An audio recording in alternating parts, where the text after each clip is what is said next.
kesetaraan gender mungkin memang sudah tidak asing lagi di telinga masyarakat Indonesia yang sudah sering disuarakan untuk menyeimbangkan hak laki-laki dan perempuan. Tiap-tiap gender berhak memiliki hak dan kesempatan yang sama untuk berperan dan berkontribusi dalam seluruh aspek pembangunan di Indonesia. Untuk menyelesaikan itu, kami mulai melakukan penelitian yang berfokus pada belenggu kesetaraan gender yang menjadi penghambat kehidupan bersosial, dan kami mulai dengan orang-orang sekitar.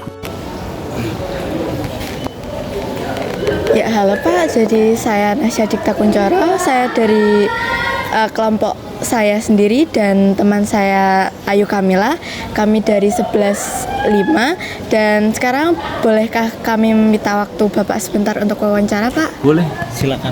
Ya, sebelumnya boleh diperkenalkan Bapak dengan Bapak siapa? Nama saya Boyong Rahman Wijaya. Saya mengajar sosiologi antropologi. Ya, Bapak, jadi untuk sebagai guru sosiologi, bagaimana sih pandangan Bapak terhadap ketidaksetaraan gender yang ada di Indonesia? Secara umum, saya melihatnya sudah mulai setara ya, dibandingkan dengan kesetaraan gender zaman dulu. Jadi sebelum ada tokoh R.A. Kartini itu sangat parah. Jadi ada ketimpangan atau kesenjangan gender di sana. Tapi perlahan mulai dari titik tolaknya R.A. Kartini itu, kemudian sampai sekarang saya lihat sudah meningkat sangat pesat. Jadi sekarang bisa dikatakan sudah setara. Jadi perempuan semuanya punya hak yang sama dengan laki-laki. Iya, Bapak. Lalu kemudian pernahkah Bapak berpikir masih banyak orang yang mungkin masih belum menerima kesetaraan gender tersebut karena bisa dilihat bahwa tahun 2021 dan sampai 2022 itu tahun tertinggi yang kelihatan banget itu Pak, seperti ketidaksetaraan gendernya, karena banyak poster yang kayak kekerasan terhadap wanita dan lain-lain. Itu gimana Pak? Ya, saya kurang mengikuti ya perkembangannya, tapi saya lihat perempuan memang sebagai semacam konten ya, atau apa ya, yang dieksploitasi begitu. Jadi memang berada di pihak yang lemah. Jadi kalau dibanding laki-laki jelas sampai kapanpun wanita itu nggak mungkin akan menjajah, pasti akan yang dijajah. Itu sudah, kalau secara biologis sudah kodratnya. Jadi secara manusia sebagai hewan sosial itu pasti perempuan yang kalah dari segi powernya, mentalnya. Itu secara genetik ya, secara alamiah sudah kalah.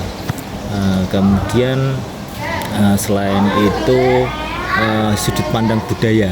Jadi banyak sekali budaya yang masih memandang wanita itu memang berada di rumah di belakang gitu. Contohnya budaya Jawa itu perempuan kadang pakai celana atau kakinya agak membuka sedikit, itu pasti dilihat sebagai hal yang tidak wajar kalau di kebudayaan tertentu, contoh Jawa itu.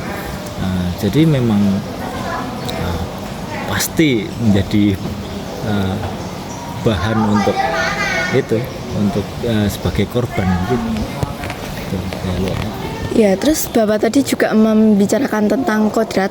Nah, untuk kodrat sendiri itu menurut Bapak apa sih kodrat wanita itu? Karena beberapa orang banyak yang berpikir kalau kodrat wanita itu hanya mencuci, mengurus rumah, mengurus anak, begitu Pak. Itu kaitannya dengan fungsi biologis. Jadi secara dilihat dari sudut pandang hewan ya, bukan dipandang dari sudut budaya ataupun yang lain, tapi murni sebagai hewan begitu. Itu pasti memiliki fungsi sebagai tempat untuk mengandung, kemudian melahirkan, dan di sana dituntut untuk merawat anak-anaknya. Itu generasi penerusnya, itulah posisi merawat itu yang menyusui mungkin ya, itu yang mengikat perempuan untuk tetap berada di satu lokasi dalam jangka waktu lama, contohnya di rumah begitu, karena anaknya untuk mobilitas kan pasti kecil dibandingkan yang dewasa ya, jadi otomatis berhenti di sana. Jadi lingkup daya jelajahnya wanita itu memang kecil karena anak tadi ya, mengurus anak. Tapi kalau laki-laki karena tidak ada tuntutan untuk menyusui, tidak ada tuntutan untuk mengandung, melahirkan, perannya secara hewan kan pasti mencari makanan begitu untuk si perempuan. Jadi kodrat wanita secara biologis, secara hewani tadi ya, memang begitu. Dia berada di suatu tempat untuk tanggung jawabnya, fungsinya secara biologis. Tetapi dari sudut pandang budaya harusnya itu bisa dirubah. Jadi bisa saja mengandung sambil bekerja, kemudian melahirkan, ada disediakan cuti melahirkan, cuti hamil, cuti menyusui gitu. Terus menurut Bapak untuk kesetaraan gender sendiri itu penting nggak sih Pak untuk kemajuan negara kita Pak? Saya rasa penting sekali karena itu dasar dari sila kita yang kedua, kemanusiaan yang adil dan beradab. Jadi di sana tidak memandang laki-laki perempuan, tidak memandang cacat fisik maupun mental, itu tidak dipandang.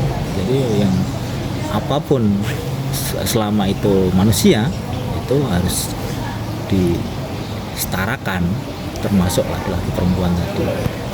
Lalu sebenarnya minta maaf, apakah Bapak sudah memiliki istri? Sudah. Nah, istri Bapak sendiri apakah sudah bekerja, maksudnya ibu rumah tangga ataukah bekerja memiliki karir seperti itu? Bekerja juga. Bekerja. Iya. Lalu apakah Bapak sudah memiliki anak mungkin? Sudah memiliki satu. Oh iya. Lalu menurut Bapak apakah hubungan kan istri Bapak juga bekerja, terus Bapak juga bekerja. Nah, apakah kasih sayang kepada anak Bapak itu sudah dirasa cukup atau menurut kodrat yang tadi itu sudah terpenuhi, Pak? Kurang. Jadi sangat kurang kalau dilihat dari profesi saya ya dan istri. Jadi profesi saya dan istri itu tidak mendukung untuk memberikan kasih sayang yang full kepada anak, karena ada waktu jam 7 kalau saya sampai setengah 4, padahal itu kondisi anak itu aktif, jadi bergerak dan lain sebagainya. Sedangkan kalau malam memang ada waktu, tapi posisi anak itu tidur karena manusia bukan hewan nokturnal, otomatis pasti tidur kalau malam anak itu. Oh iya, terus apakah pernah mungkin Bapak merasa istrinya mungkin lebih baik di rumah saja mengurus urusan rumah dan anak, atau apakah ada pernah berpikiran seperti itu, Pak? Itu pernah, tetapi itu saya jadikan semacam solusi terakhir. Jadi solusi terakhir apabila nanti istri saya tidak bisa membagi waktu dan saya pun nggak bisa membagi waktu karena tempat kerja saya agak jauh ya di sini dari rumah. Jadi itu kepikiran itu.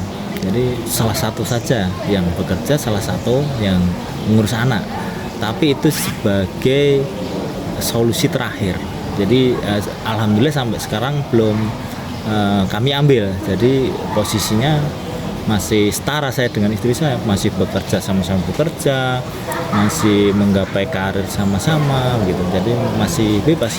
Sedangkan anak kami memiliki solusi. Jadi tidak terus kami biarkan begitu, tidak. Kami berdiskusi kemudian memilih salah satu solusi agar anak tetap terawat, kasih sayang tetap dapat, dan kesetaraan gender di keluarga antara istri dan saya itu masih terjaga gitu. Ya, sebelumnya mengapa Bapak menyetujui istri Bapak itu ikut bekerja, Pak? Pertama, istri saya itu adalah anak seseorang yang orang tuanya merawat dari kecil, dan orang tuanya punya cita-cita, istri saya juga punya cita-cita. Sangat tidak adil kan kalau sudah menikah terus saya stop gitu. Jadi seperti menghapus mimpi mereka, jadi tidak mau saya itu, tidak mau sama sekali, nggak mau menyetop untuk tidak bekerja atau bagaimana. Jadi harus seperti halnya saya punya kebebasan untuk cita-cita pekerjaan maupun yang lainnya. Jadi keadaan Bapak dan istri Bapak bekerja itu dari dua belah pihak keluarga Bapak dan istri Bapak itu tidak mempermasalahkan hal tersebut? Kalau dari pihak keluarga istri ya, kakek neneknya itu mungkin agak kerepotan, tapi tidak sampai mengeluh dan lain sebagainya, hanya merasa kerepotan kalau dilihat itu. Jadi ada cerita gitu dari tetangga atau dari saudara itu, kasihan kakek nenek dari si anak tadi mengurusi, sedangkan anak kan ada fase aktif sekali. Jadi saya juga merasa ini konsekuensi dari yang diambil dari supaya saya dan istri tetap setara untuk mengejar profesi itu. Jadi korbannya kakek dan neneknya begitu dari kesetaraan itu. Terus bagaimana pendapat Bapak dan bagaimana cara mengatasi omongan-omongan tersebut, Pak? Omongan itu sifatnya hanya cerita, jadi tidak sampai mengkritik atau dan lainnya, hanya cerita begitu. Tadi Simbah sampai keringetan, gudras, menututi lari begitu, itu cuma hanya cerita seperti itu, tapi itu bukan yang harus saya tanggapi gitu. Jadi saya hanya terima kasih sudah memberi informasi. Jadi saya kalau ketemu ibu atau kakak nenek itu semakin hormat karena beliau sangat berjasa mengurus anak kami gitu. Ya Pak, itu saja pertanyaan dari saya. Terima kasih Pak atas waktunya.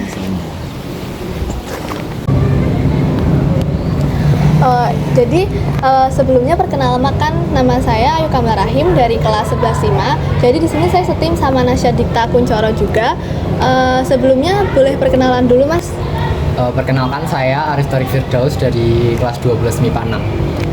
Oke, jadi di sini saya sama Nasya itu ambil tema tentang kesetaraan gender. Di sini kami mau tanya-tanya ke Mas Torik, pendapat Mas Torik tentang kesetaraan gender yang ada di Indonesia ini gimana sih? Kayak apakah udah memulai membaik ataupun belum gitu? Menurut saya ya, menurut pandangan saya, kesetaraan gender yang ada di Indonesia itu lambat laun perlahan mulai membaik ya. Contohnya saja mungkin dari dulu banyak pekerjaan yang nggak membuka lowongan untuk perempuan, dan sekarang itu banyak begitu membuka lowongan untuk perempuan. Begitu juga sebaliknya, yang mungkin dulunya hanya ada lowongan untuk perempuan, sekarang juga sudah mulai ada lowongan untuk laki-laki begitu. Terus di hal yang lain, mungkin di dalam pemerintahan, dalam berpolitik juga mulai banyak dijumpai perempuan-perempuan yang hebat itu masuk ke ranah politik. Selain itu kan tadi banyak masih kalau dulu itu pekerjaannya cuma buat laki-laki, cuma buat perempuan. Berarti sekarang udah mulai membaik tuh. Kalau sekarang tuh di lingkungannya Mas Torik sendiri nih, apakah masih ada yang berperilaku tidak setara untuk memandang gender gitu? Mungkin untuk beberapa oknum ada ya yang memandang gendernya itu tidak setara, tapi menurut saya itu tuh hanya sedikit yang memandang gender itu tidak setara. Jadi yang memandang gender yang lebih setara itu lebih banyak, dan itu semakin membaik setiap tahunnya. Oke. Kalau misal kan aku mau tanya juga nih, kan banyak banget suara atau menyuarakan hak tentang kesetaraan gender itu kan biasanya dilakukan untuk perempuan. Nah, kalau menurut yang pendapat Mas Torik ini sebagai laki-laki tuh kayak memikirnya apakah emang sudah tepat ataupun bagaimana? Apakah laki-laki juga butuh suara itu?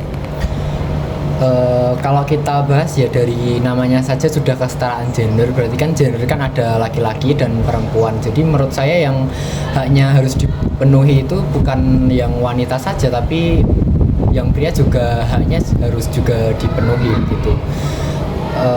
Ya gitu.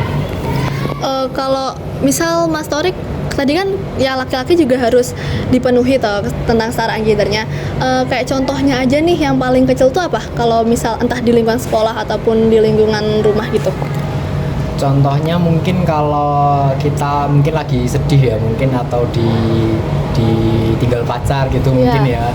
Kan ada teman kita tuh bilang kayak laki-laki kok nangis ditinggal pacar gitu aja kan sebenarnya kita boleh aja gitu nangis karena mungkin ditinggal pacar karena kita juga sedih kan juga berhak untuk mengeluarkan emosi kita ya walaupun emang emosi kita tuh agak susah keluarnya gitu. Yang terakhir nih, pernah nggak sih Mas Torik dapat hal tersebut kayak misalnya ada seseorang ataupun oknum yang tidak kayak menuntut Mas Torik ini itu, jadi kayak melakukan Mas Torik itu tidak setara itu tentang gender? Mungkin saya pernah mengalami itu. Saya dituntut agar untuk tidak setara gitu ya. Pernah. Kalau kayak gitu ada hal kalau misalnya Mas Torik dapat hal tersebut gitu, kayak Mas Torik apa yang bakal Mas Torik lakuin? Apakah diam pasrah ataupun mungkin Mas Torik akan membuktikan kalau Mas Torik tuh sebenarnya bisa lebih setara ataupun bisa melakukan hal yang Mas Torik dianggap mereka itu nggak bisa gitu? Kalau saya sih diam aja ya, berusaha untuk legowo dan ya nggak mendengarkan ucapan-ucapan yang seperti itu ya. Soalnya kan itu termasuknya kayak haters juga, kayak nggak suka sama apa yang kita lakukan ya. Yang bisa kita lakukan ya terus mengembangkan apa yang kita punya itu sih. Ya udah Mas, hanya itu saja yang mau saya tanyakan. Terima kasih juga atas waktunya. Maaf kalau kami berdua mengganggu waktunya Mas Torik. Terima kasih. Terima kasih. Nah, dari narasumber sebelumnya, jadi apa sih gender itu?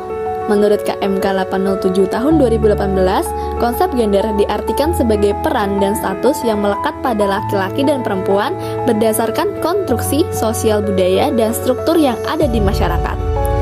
Selain itu, di luar lingkungan sekolah, kami mencoba mencari tahu lebih lagi tentang pendapat masyarakat tentang kesetaraan gender tersebut. Kami pun bertemu dengan Mas Gilang yang juga adalah alumni SMA Negeri 2 Wonogiri. Ayo kita dengar pendapatnya. Ya, jadi Mas, saya Nasya Dikta Kuncoro dan saya satu tim dengan teman saya Ayu Kamila dari SMA 2. Nah, rencananya kami mau wawancari Mas tentang ketidaksetaraan gender yang ada di Indonesia. Mohon maaf Mas, sebelumnya bisa dikenalkan dengan Mas siapa? Nama saya Gilang. Ya, Mas Gilang. Jadi apa pendapat Mas tentang ketidaksetaraan gender atau kesetaraan gender yang ada di Indonesia, Mas? Pada dasarnya kan di Indonesia tuh masih banyak hal ya kayak patriarki yang terjadi di sini, kayak masih banyak hal tuh masih menganggap kayak peran gender tuh berdasar gendernya gitu loh. Kayak maksudnya kayak wanita tuh punya kayak standar tuh harus kayak gini terus kayak semisal laki-laki tuh harus ada kayak gini. Misalnya kayak contohnya tuh kepala rumah tangga, kayak semisal laki-laki tuh dituntut jadi kepala rumah tangga, terus kayak dituntut untuk kayak untuk bertanggung jawab akan banyak hal, ataupun kayak wanita dituntut untuk menjadi ibu rumah tangga yang baik, mengurus anak yang baik, terus dituntut untuk bisa masak. Padahal kan sebenarnya hal-hal tersebut kan kayak basic thing untuk manusia kan. Maksudnya kayak sebenarnya kan semua gender tuh bisa melakukan hal tersebut kan. Kayak sebenarnya kan cowok tuh sebenarnya kan udah seharusnya bisa masak, terus ngurus anak, terus ngurus hal-hal berbau rumah tangga. Karena kayak kalau saya pribadi sih kayak nggak ada batasan gitu loh. Karena pun juga sebaliknya kayak wanita pun juga sebenarnya kayak mereka mencari pendapatan ataupun menjadi kepala rumah tangga dalam tanda kutip pun sebenarnya bisa juga kan. Tapi kan kondisinya di sini terutama kayak di lingkungan tempat saya tinggal itu hal-hal tersebut kan masih nggak terlalu bisa dijumpai kan. Maksudnya kayak masih menganggap oh ini ada gender role dari perempuan seperti ini, terus kayak laki-laki kurang lebih seperti ini. Jadi kayak minimal untuk sampai detik ini saya masih belum merasakan kesetaraan gender yang saya pahamin juga sih. Oh iya. Jadi di sekitar daerah Mas ini juga masih banyak ya Mas? Atau mungkin Mas pernah mengalaminya kah atau bagaimana? Kalau semisal mengalami, ya maksudnya kayak kalau mendapati atau ngelihat sih masih banyak sih. Maksudnya kayak masih menganggap, kalau semisal kayak usia-usia kita gitu kan juga masih menganggap kayak sesimpel contoh-contoh. Kayak banyak hal kan yang terjadi kayak semisal ketika ada 1-2 pasangan muda-mudi terus kayak laki-lakinya dituntut untuk kayak membelikan ini itu untuk wanitanya, padahal kan sebenarnya kayak mungkin di POV yang berbeda itu kan nggak semestinya dilakuin kan, karena itu kan kebutuhan dari si wanitanya sendiri kan. Kayak mungkin sebenarnya kan itu juga nggak mesti harus dipenuhi sama si cowok kan. Nah itu minimal itu kayak contoh-contoh kecil yang masih saya lihat sih di lingkungan saya juga. Ya, terus untuk pendapat Mas tentang ketidaksetaraan gender yang masih dialami sama laki-laki, karena mungkin laki-laki masih sering dituntut atau mungkin laki-laki nggak boleh nangis dan lain-lain, itu gimana Mas? Ya menurut saya juga salah sih, apalagi kalau semisal contohnya untuk meluapkan emosi, terutama emosi perasaan sedih, itu kan hak asasi semua orang ya. Maksudnya kayak pada dasarnya kan kayak emosi dalam bentuk apapun kan sebenarnya ada untuk diluapkan kan. Even itu emosi amarah sebenarnya kan itu perlu diluapkan kan. Yang paling penting kan itu kayak amarahnya itu nggak merugikan orang lain lah, minimal kayak entah banting apa-apa.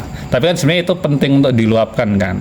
Ya pun juga kayak balik lagi kayak cowok meluapkan emosi sedih kayak nangis gitu juga menurut saya itu sesuatu yang harusnya itu dinormalkan sih.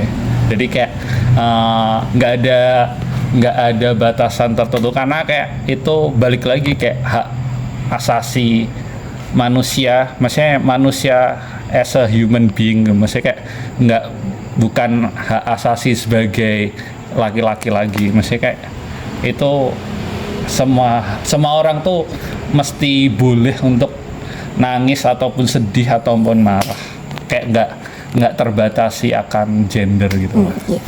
Terus pertanyaan terakhir nih, kalau misal Mas ada di posisi tersebut, jadi Mas mungkin Mas kayak dituntut ini itu sama keluarga, sama mungkin istri yang harus bertanggung jawab, harus kerja dan lain-lain, itu sikap Mas itu untuk menyikapi itu semua gimana Mas?